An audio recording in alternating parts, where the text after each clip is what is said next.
I would have to say Build 42's new approach to how the zombies work, I have made a choice that wasn't great.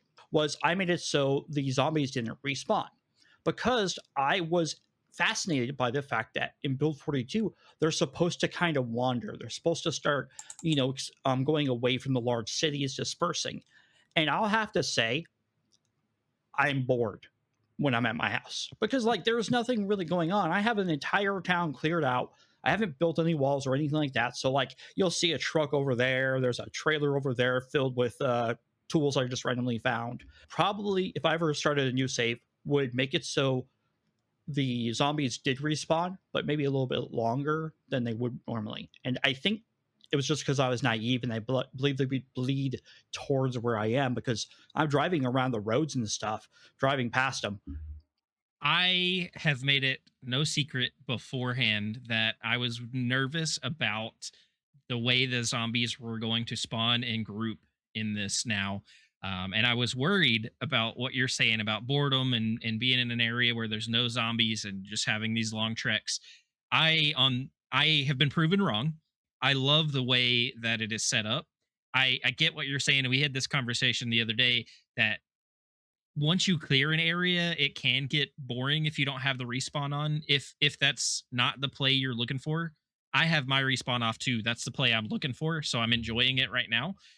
But I was worried that we were going to get that kind of feeling even with respawn on because the zombies were going to congregate more in the populated areas and only around POIs and event sites and things like that.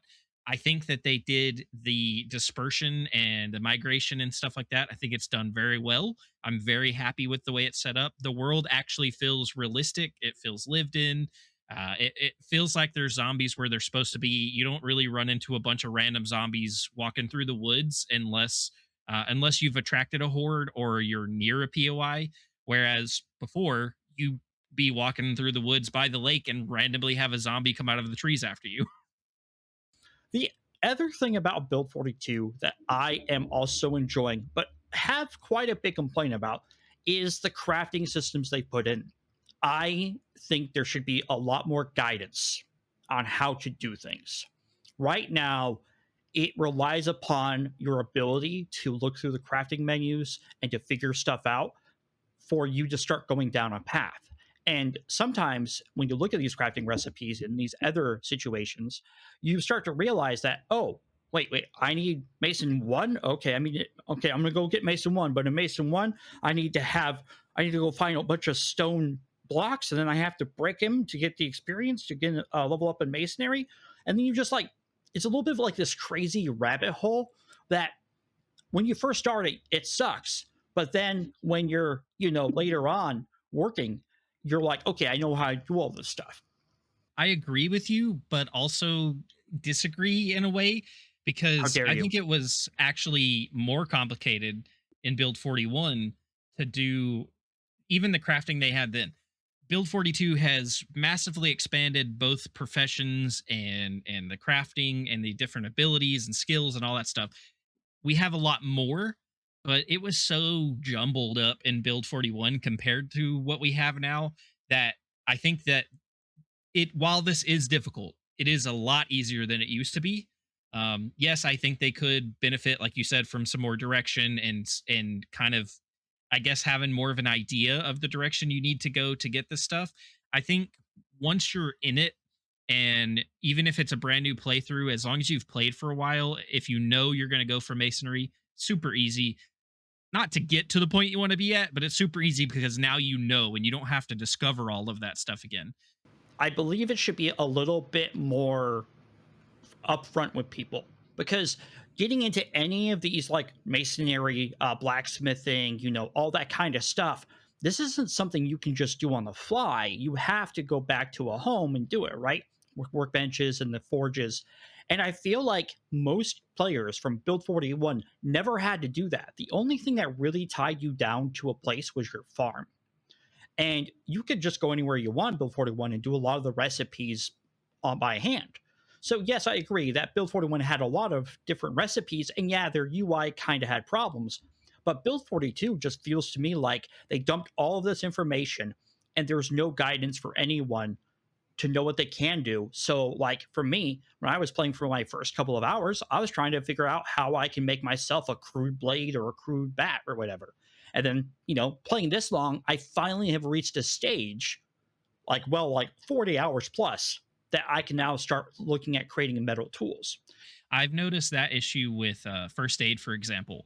There's when you're cut or have a laceration, you pull up your health meter and you can right click on it and it'll tell you bandage and it'll give you your bandage options.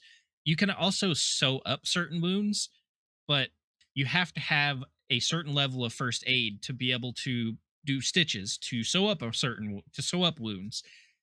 It doesn't tell you that though. It doesn't give you the suture option and then tell you need first aid level 1, 2, 3, or whatever it is. It just doesn't give you that option at all. And I was really confused the other day when I had a laceration that I knew I could sew because I've done it in other playthroughs, and I couldn't figure out why I couldn't do it. All to find out after doing some research that you need a certain level of first aid. That kind of stuff would be very nice to see, or at least have it mentioned to you somewhere in the UI, letting you know that's why you can't do that. Yeah, and actually, there's been some modders that have actually made some like improvements to UI and stuff. So like, we're not going to be like totally only stuck to Build 42's UI situation.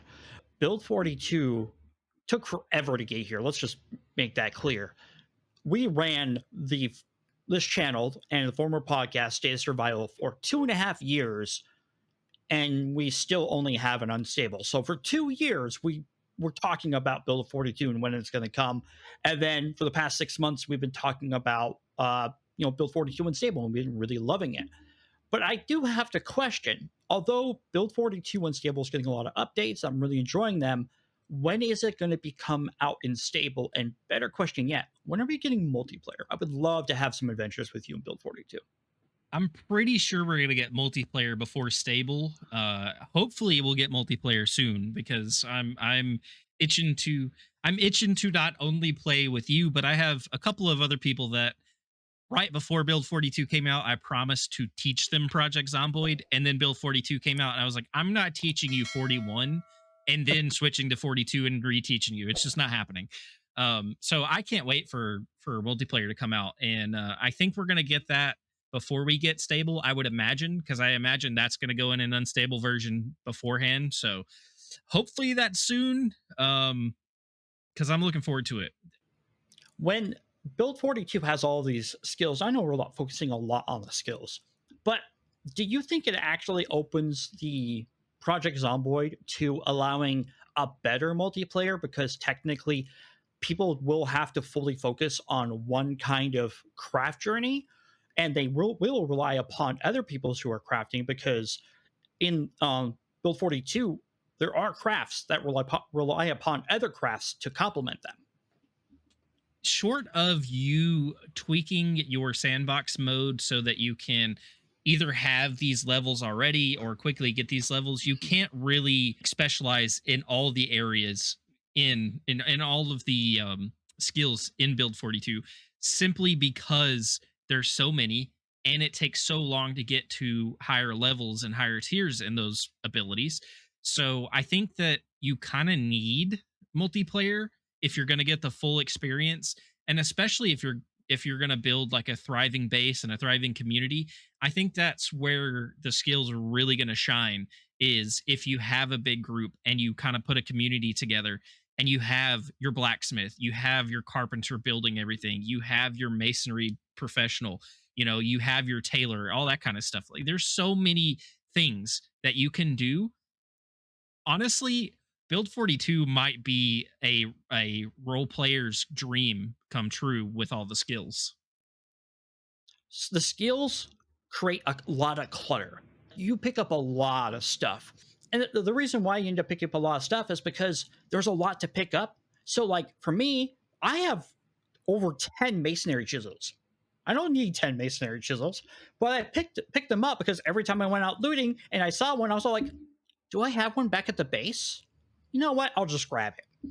But every single one of these items weighs weight, and you will end up eventually getting yourself into a situation where you're being chased by the zombies or whatever, And yes, you can outwalk them most times, but like you can't sprint because your guy is going to get really winded. And if you get too winded, you can't swing your thing. And if you don't do this, you're going to get eaten by the zombies. I was complaining about how many books I was finding when we were playing the other day, and not I wasn't complaining because of the books, because like you said, there's so many books. There's skill books for each skill, and I need them. But I was finding so many of them on one trek out past my base that I ended up starting to leave them in the houses or barns or garages or storage I was finding them in because I couldn't carry them because I was already overweight. And if you remember, at one point, I ended up dropping the spare backpack. I had a duffel bag on my back. I had a fanny pack on, and then I had a regular like school backpack in my secondary hand. I had to throw it down because I ran into a horde. And that's just a whole bag full of books laying in the middle of the street now because I can't survive the horde if I keep holding that. There's that wasn't just a problem now. That was a problem in Project Zomboid before where you were picking up stuff and being over encumbered and all that. So that's not necessarily a new problem, but thinking about it skill wise and book wise, there's so many more skills and so many more books because of those skills. That also brings to point the check marks now. When you read a book, they check them off so you know you've read that book. Or if you read the book and then get to the corresponding level that that book gives you the bonus XP for, it puts a check mark on it. So you know you don't have to keep that book. You don't have to carry that book. You don't have to try to read that book again. I have seen people using it, and I know it's somewhere in the health UI, but where is it exactly? Oh, it's literally in your inventory. If you open your inventory up where you can see the book and do the right click to read, there's a little green check right next to the icon for the book. Okay, yeah, I've seen some people streaming Build 42, and they opened up their health, and they click on something in the little health thing, and it shows them all the books they've ever read and all that kind of stuff. Thought that was kind of a neat thing, Interesting. but the UI stuff is just as good. I haven't seen that yet. I'll have to look for that the next time I log on. Yeah, I really enjoy more of the quality of life things they've done in Build 42. In my opinion, so far, Build 42, I know we're 6 months into it, and honestly, I kind of want them to push that multiplayer. I want to get, playing with my friends and that kind of stuff. I think they've been doing a really good job with how Build 42 has been deployed. I'm very happy every update's pretty massive, or it's a ton of fixes. It's tweaks and improvements to their quality of life stuff. I mean, the ragdolls were hilarious. I love that. But like, they also introduced a ton of other things that made, the ragdolls look cool, but the fixes and the tweaks were amazing. So I think I'm liking Build 42 every single patch they give out, and I'm starting to really have appreciation for why it takes them so long to put out these major patches. It was definitely worth the wait. I think the announcement came before or like right after I got started on Project Zomboid, so I wasn't as excited for as long as you guys were. But I think that this is like it just. I said it already. It breathed new life into Project Zomboid for me. It it has streamlined the game in the sense that it makes like the UI stuff is so much easier to navigate. It doesn't overwhelm me anymore like it used to, and I enjoy playing Project Zomboid more now because of that. And I look forward to learning and trying new things now. Whereas before, when it was so muddled and the UI was so difficult, I didn't really care to try new things or learn new things. I didn't care if my character died. I would just start a new one. Now Build 42 is out and I'm loving it and I'm wanting to advance my character. So I'm trying to keep my character alive as long as possible. Smash that like button and don't forget to subscribe.